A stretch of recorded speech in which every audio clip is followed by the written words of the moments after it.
Hello, welcome to Choice Boards in the ELA Classroom, promoting agency and literacy for diverse learners. I'm Leslie Zaroya, Project Director for Reading Language Arts at Los Angeles County Office of Education.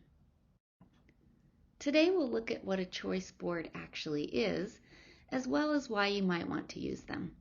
I'll show some sample boards so you can get a sense of how other folks have used them. And I have a few tips to share for designing them, just things you might want to consider as you build boards. And then I have a Google file ready for you with templates and ready-made examples that you can download and get started with right away. So let's dive in. In essence, a choice board is a graphic organizer. It's usually in boxes or columns, but can take other shapes, as you'll see in a moment. It includes options for a variety of activities that students can choose from to either work through a concept and deepen learning, or to demonstrate their understanding of a concept. Choice boards fit really well into a universal design for learning framework, which emphasizes student voice and choice in both how they learn and how they demonstrate mastery of learning. So if you've been working to add more of this type of pedagogy into your instruction, choice boards are a good fit. What's also amazing about them is that you really can differentiate in a million ways to meet the needs of all kinds of learners, including basics like grade level, subject area, and ability level, and deeper levels of differentiation with things like language supports for English learners. The content of each box can also be higher or lower in depth of knowledge and involve multiple modalities. This notion of multiple modalities has become more on the radar during the pandemic years, as we saw some students really thrive in alternative settings and modes of learning. It was a good reminder that we do not all learn in exactly the same ways, and providing some flexibility is a great way to get kids on board with their own learning.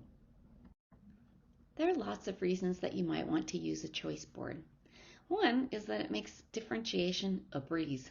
You can easily adapt to a variety of learning levels in the classroom by adjusting the complexity of tasks. I also love that it's really simple to include culturally responsive texts and strategies into choice boards. And because students can self-select from the board, it's interesting to see which types of modalities students gravitate to and how they feel about attempting certain tasks, as well as what they can actually demonstrate in their learning based on their choices. This graphic on engagement is from a guy named Phil Schlechte, and I love the gist of it, which is that when we look for true engagement, it requires high attention and high commitment. And when kids are assigned tasks to complete 100% of the time with no choice, what we tend to get is something closer to ritual compliance. They do it, but they aren't thrilled about it. Using choice boards once in a while or even regularly can really have the potential to up attention and engagement. And this is what leads to true empowerment, agency, and ownership. I know that when I get to choose how I learn or how I show what I've learned, I automatically feel a bit more invested in it. I feel more in the driver's seat of my learning. Any grade level can use choice boards. I find that they are also a great mechanism for building in ways to be able to work with small groups, especially in middle and high school where this can be more challenging. While students work through their choice board activities, the teacher can pull a few students to do some drill down work on reading or writing skills. So, where to begin? Well, it's pretty easy to create a board, and there are a bunch of blank templates for you in the Google Drive that I'll share at the end of this module for you to use to get started. The harder part is figuring out what to include in the board, so that's where I want to focus. First, start with your language and learning objectives for the lesson or unit you're working with. Then decide, am I doing a choice board to navigate them through learning more of the content, or to have them show what they have already learned? From there you can build your tasks. Rule number 1 is to maintain the rigor of the tasks. I've seen boards that end up being a laundry list of menial tasks, drawing a scene or writing vocabulary definitions. To avoid this, think about anchoring the tasks in a related Common Core State standard to keep the task at a higher DOK level. Also, consider different modalities in the tasks. Some kids learn better through listening to audio or watching a video. Some learn better by reading the text alone. Some prefer partner reading. Varying the modalities gives every kind of learner a way to access the content. And with this, consider that students who, for instance, watch a video, they should still be held accountable for that content. So what will they do with it? Make that accountability part of each task as well. A lot of choice boards are 9 squares with tasks in each one. The example on the screen is a tic-tac-toe board where kids pick any 3 in a row. You can set the parameters any way you choose. It can be designed where everyone must do the middle square and then can pick 2 others of their choosing. Or all 3 can be of their choosing. You can make them select in a row like this one, or just select any number. One way to vary the complexity of tasks is to assign lower point values to lower level tasks and have students fulfill a certain point criteria. For example, everyone must do tasks equaling 30 points, so they choose whichever ones they want to do based on getting to that goal. So as you can see, the options are many. One final tip though is to keep all of the info for each activity in the designated square or area of the choice board. Embed all of the links to the videos, recordings, articles, etc., so students do not have to fish around to complete the work. Let's look at a few examples. The tic-tac-toe board on the right is a pretty standard example of a middle or high school choice board. In this one, the teacher requires that everyone complete square 5 and then select 2 other choices. The board on the left is a bit less standard. It's organized by complexity level, especially related to complexity of technology use. So clearly the teacher is looking to see how well they can summarize the book in a trailer, but also how savvy students are with a variety of digital platforms.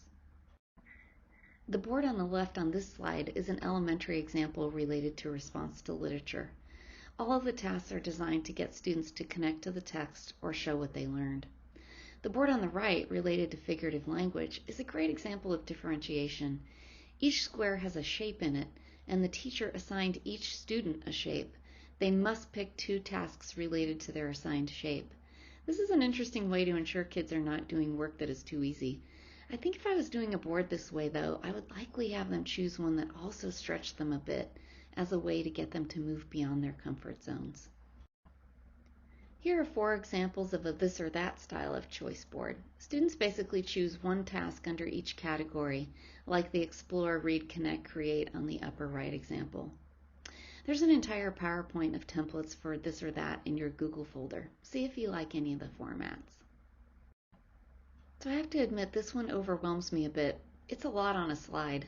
It's called a digital cafe menu. The teacher puts tasks under each category: entree, appetizer, beverage, dessert, and kids pick one from each.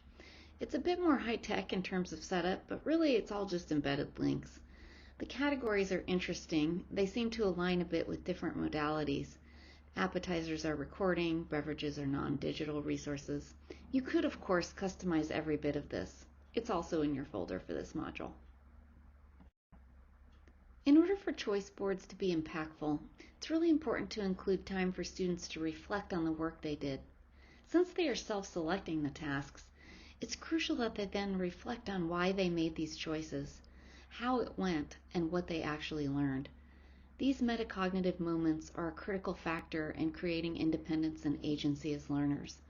It continues to place students in control of their learning and shows them that they can self-monitor and continue to make choices that benefit them as learners. I also love to have students share with each other. Having to explain to someone else why you chose a task and how it went is a great way to process it for yourself.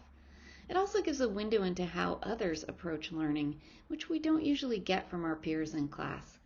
Students can share 1 or 2 of their choices, talk about what they learned, and even give each other feedback on what they did.